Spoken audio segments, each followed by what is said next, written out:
جب ایک بچہ پیدا ہو اور آپ اس کو یہ بے وقوفی کا لیکچر دینے لگ جائیں کہ اورنگزیب بڑا اچھا بادشاہ اس لیے تھا کہ رات کو روتا تھا ذکر کرتے ہوئے اور اپنے ہاتھ سے ٹوپیاں سیتا تھا کمائی کرنے کے لیے، اور بڑا اس کے اندر درد پایا جاتا تھا اللہ تعالیٰ کا کسی چیز کا، مطلب بڑا انسان مطلب تھا، جو بھی اس کی کہانی سناتے ہیں مرکب ویب کے اندر لکھتے ہیں، تو ظاہر ہے آپ کی کریٹیکل تھنکنگ ختم ہو جاتی ہے۔ وہاں آپ کو یہ بتانے کی ضرورت تھی کہ اورنگزیب ایک بہت بڑا فیلڈ بادشاہ تھا، جس کی جب اس کا آنکھیں بند ہوئیں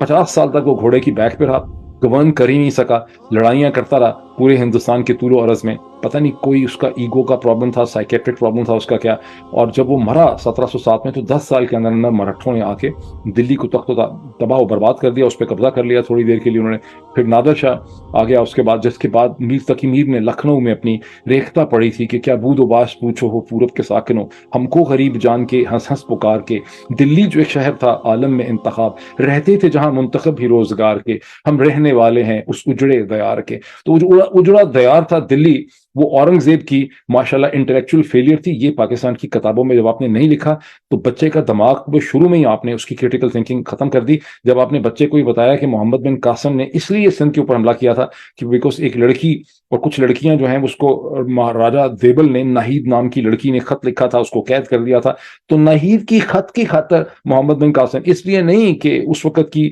جو اموی گورنمنٹ تھی یا جو مسلم گورنمنٹ تھی، جو خلافت تھی، اس کے اسٹریٹجک ٹریڈنگ انٹرسٹ تھے جس کو پرسیو کرتے ہوئے وہ سندھ پہ آئے اور انہوں نے وہاں پہ حکومت قائم کر لی۔ آپ کہہ رہے ہیں کہ نہیں، ایک لڑکی نے خط لکھا تھا اور اس پہ نسیم حجازی جو ہیں انہوں نے پورا ناول اس میں محمد بن قاسم کا بلڈ اپ کر دیا۔ اور پھر اسے جو شاعر مشرق جناب علامہ اقبال جو ہیں، جب وہ لکھتے ہیں کہ ایک ہی صف میں کھڑے ہو گئے محمود و ایاز، تو یہ تو لوگوں کو بتا دیں کہ محمود جو سلیو تھا وہ ہومو سیکشل لور تھا، اور جو محمود غزنوی تھا جس نے بعد میں ایاز کو اسی محمود و ایاز جو ہے میرا خیال اس کو اس نے گورنر بھی بنا دیا تھا لاہور کا، اس کا پیشنیٹ لو افیئر تھا اپنے اس ایک کئی مردوں کے ساتھ اس کے لو افیئر تھے، ہومو سیکشل تھا، بائی سیکشل تھا، لیکن ایاز کے ساتھ اس کا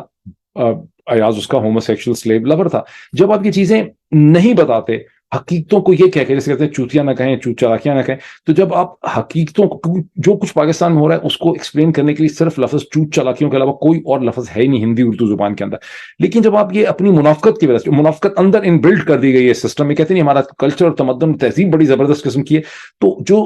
برائیاں، جو گند ہے انسانی زندگی کا، جو اس کی منافقت ہے، جو اس کی کمزوریاں ہیں، جو اس کی ویکنسز ہیں، جب اس کو آپ دیکھتے ہی نہیں ہیں، اس کو ایڈمٹ ہی نہیں کرتے، تو آپ کے مائنڈ میں کریٹیکل ایبلٹی پیدا نہیں ہوتی۔ یہ مسئلہ ہے پاکستان کے لوگوں کا، وہاں کے میڈیا کا، وہاں کے اخبارات کا، وہاں کے ٹیلی ویژن کا، وہاں کی عدلیہ کا، وہاں کی لیگل ایسوسیشنز کا، کہ جب حقیقتوں کو کبھی ایڈریس کیا ہی نہیں، ان کو گریپل کیا ہی نہیں۔ اب صورتحال یہ ہے کہ ریاست کا وجود جو ہے اس وقت خطرے میں پڑ چکا ہے، which will be a huge tragedy جو ہو رہا ہے۔ بہرحال آئی لیو اٹ آن دیٹ، دیکھتے ہیں کیا کرتے ہیں سپریم کورٹ، 5 کورٹ